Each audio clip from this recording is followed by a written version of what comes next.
Здравейте, казвам се Даниел Цонев и бих желал да ви се представя с няколко думи. Завърших средното си образование в град Варна, в френска езикова гимназия Фредерик Жолио Кюри, със специалност френски език.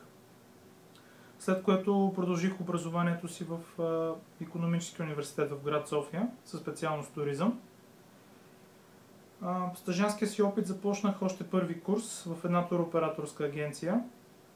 Година по-късно имах възможност да замина за Америка, където работих за една от най-големите компании за круизи, Princess Cruises. След като се върнах в България, продължих следването си и паралелно с това започнах работа в хотел Хилтън, където съм вече 7 години. В Хилтън смених няколко позиции и по-настоящем съм тим лидер на отдел рецепция, защото най-ми допадна динамиката на работата там и директния контакт с хора.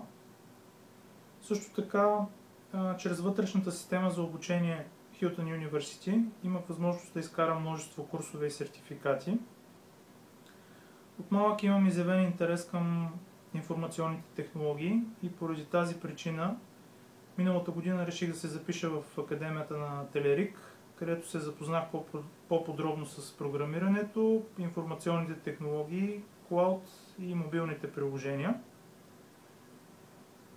С това бих желал да изявя моят интерес за работа във вашата компания. Ако смятате, че моят опит и знания са подходящи за вас, ви моля да се свържете с мен в удобно за вас време на приложените контакти в автобиографията. Благодаря ви за отделеното време.